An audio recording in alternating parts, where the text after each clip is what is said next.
critical praise thanks to its sharp handling, comfortable seating, and high-end interior touches.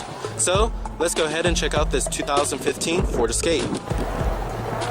Now, the Ford Escape is also based on the Ford Focus, and especially in the interior, you can see some Ford Focus high-end interior touches. It really looks like a Focus, especially on the interior. And then it has the driving dynamics of a Focus as well. Now, the Escape is also based on the same platform as the all-new 2015 Lincoln MKC. I also have a review on that car, but of course today we will be only reviewing the Ford Escape. Now, here's the key fob design for the vehicle. Now, I'm not really a big fan of this key fob design. It really reminds me of the late 2000s, but a smart key is available, but there's nothing like switchblade or anything like that on this key. It's kind of just a regular old key from Ford. But you do have your lock, unlock, and then your panic button right here. Now, of course, styling on the vehicle is very European flavored, and I quite like it a lot. It's very distinctive, also very chiseled with its good looks. Now, when the Escape, this third generation, came out in 2013, it was really only one of the few crossovers to have a super high quality interior design and high-end tech features as well. Now, our trim of the Escape we have here is also the SE model. It is a silver exterior color, of course,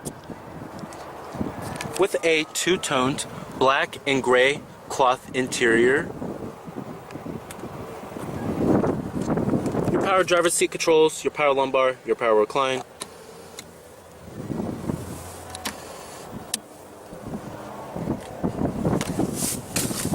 Now, stepping on into the interior of the Escape, as you can see, the interior is very stylish, very high-end, and looks very premium as well. Now, the step-in height for the vehicle is pretty average for the class. It has a pretty low step-in height, but it's nothing like how a traditional body-on-frame SUV is.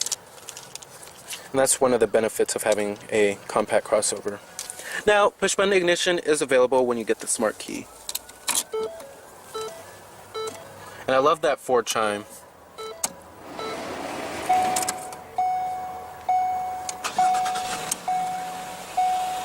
Very quiet startup. Coming to your transmission, you have a 6-speed automatic with manual shiftability when you put it into the S mode. Putting the vehicle into reverse displays your rear view camera, of course, and if you get the My Ford Touch system, it will display on the My Ford Touch system. And you also do have guidance lines. Here's your e-brake right here. And let's go ahead and turn on the lights. And the hazards as well.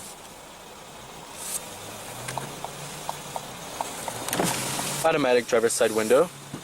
And let's go ahead and pop the hood and check out the engine bay. Blind spot mirror.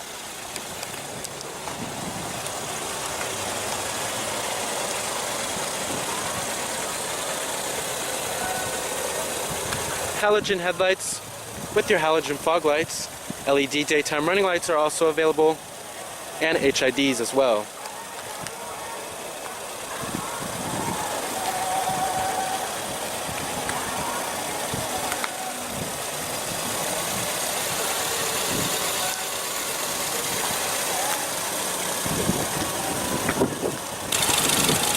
Under the hood, you will find a 2-liter 4-cylinder turbo powertrain, EcoBoost. Now, this motor provides 240 horses with 270 pound-feet of torque, and EPA estimates of 21 in the city and 28 on the highway, which is a very great number. This powertrain is very fuel efficient. Now, there's essentially also 2 other powertrains you can get on the Escape, the 1.6-liter 4-cylinder turbo, and then you have a 2.5-liter 4-cylinder. If you want the most power out of the Escape, then you definitely want to go with this 2-liter 4-cylinder turbo. A lot of other compact crossovers don't even offer 240 horses, as some of them, like the RAV4, gave up their V6, or they just don't even offer an optional powertrain. Now, this Escape is also all-wheel drive, by the way, And with the EPA estimates being 21 in the city and 28 on the highway with this powertrain, that is a very respectable number. And of course, with the agile handling and this powertrain, it makes for a even more fun to drive Escape. And mated with the 6-speed automatic transmission, it makes for a pretty responsive pair as well. Now, trims of the Escape start at the S model, which starts at $23,100. Then you have the SE, which starts at $25,550. And then you have the fully loaded titanium, which starts at $29,510. This model right here is the titanium trim. Now, competitors of the Escape are some of its long-term rivals, the Honda CR-V, Toyota RAV4, Nissan Rogue. You also have the Mazda CX-5 as well. Total vehicle price for this particular Escape is $28,900. I also really like these 17-inch aluminum wheels, which give the Escape a more premium look on this SC trim. Now, coming to the rear, you have more of that European flavored styling. Dual exhaust tips on this car, which comes with the 2-liter 4-cylinder EcoBoost motor. Then you have your EcoBoost badging. Rear window wiper with a rear window defroster as well.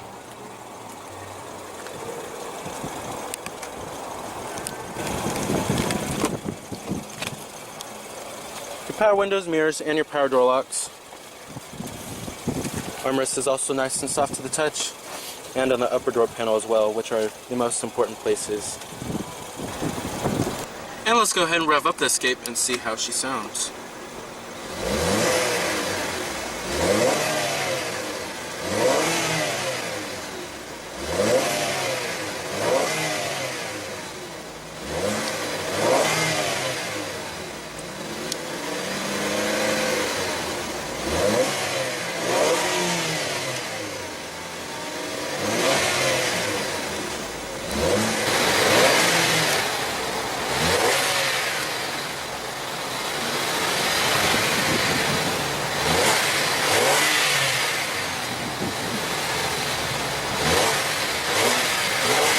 Very nice.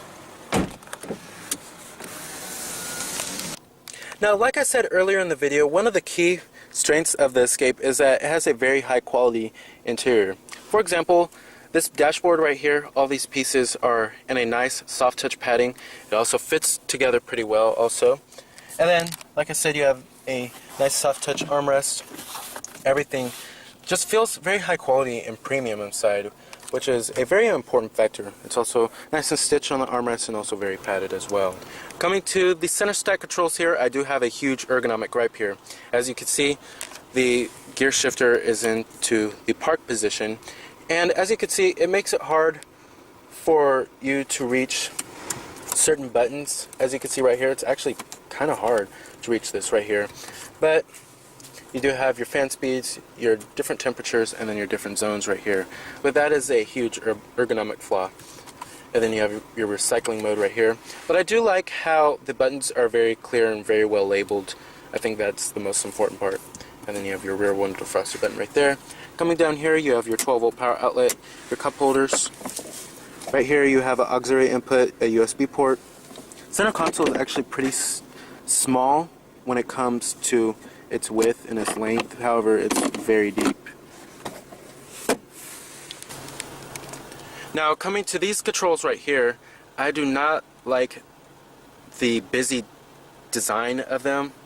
They're just not it's not a clean looking design. I would definitely probably go with the My Ford Touch system on this car if I was getting an Escape.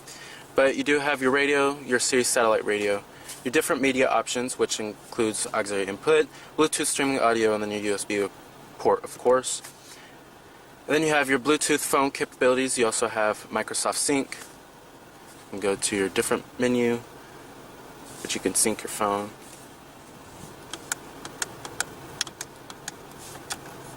You can go to your display settings, your language. However, the rendering of that little screen right there is actually pretty good, and it's very clear and easy to read, despite how tiny it is. However, I just do not like this design. I would definitely go with the My Ford Touch system. Then over here, this reminds me of a Mercedes, and I don't know why they would do this, but they have your dial buttons right here for your numbers for your phone, and I don't get why manufacturers still do that today. But basically, you also do have your AM, FM, and your CD player as well. Your optical disc drive is right here, and a lot of cars nowadays are actually getting rid of a CD player. Coming up here, you have your manual dimming rearview mirror, of course, sunglass container, and then your interior illumination lighting is located right here, LEDs. Coming to the steering wheel design, I love the steering wheel design of the Escape. I've always been a huge fan of the new Escape's steering wheel design as well as the Focus. But I love how thick it is. You feel very confident behind the steering wheel of how thick this rim is. But the design of it looks very high quality. You have your cruise control buttons right here, your steering wheel mounted audio controls, as well as your Bluetooth phone control buttons. And then these set of buttons right here control your infotainment screen right there, and then these set of buttons control your center screen right there, which I will get to in just a second.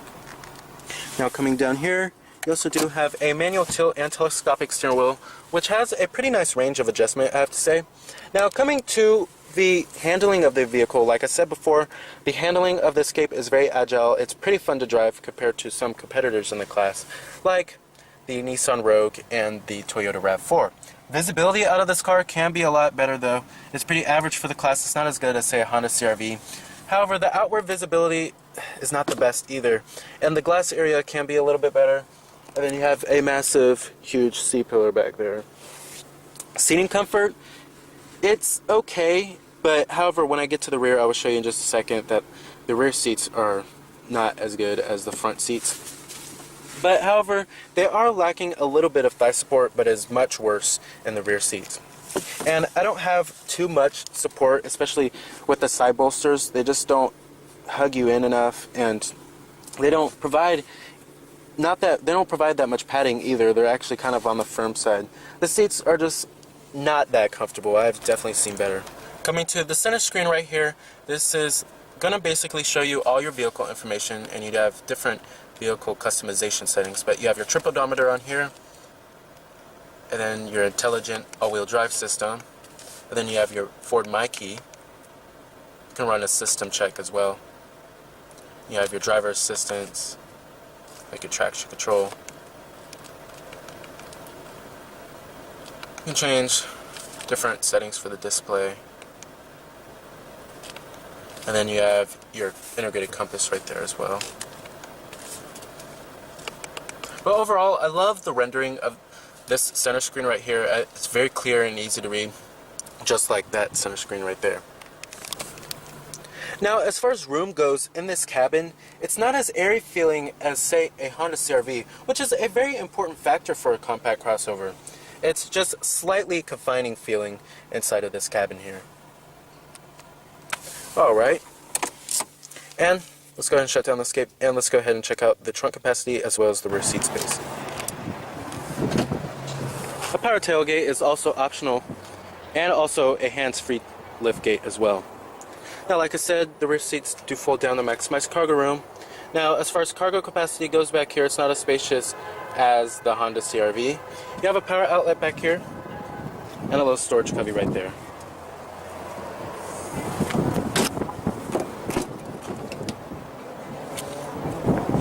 Coming to the rear, the material and build quality does follow slightly through the rear. You still have a nice soft touch armrest, which is a very important factor. However, on the top portion right here on the upper door panel, it's a very hard touch plastic, but it does have a decent graining to it. Now, the rear seats do recline, which is also a very important factor for families. Now, hopping into the rear seats, back here, the second row, it's definitely not as roomy as a Honda CR-V. And for families, that's a very important attribute, is room inside the cabin. It's just, like I said, some of that confining feeling from the front carries definitely over back here. But you do have dual map pockets back here, and a little storage cubby right there, a 12-volt power outlet, cup holders, and the rear seats do fold down 60-40 split, of course. Now, thigh support is, to be honest, terrible back here. I definitely need a lot more thigh support to be more comfortable back here.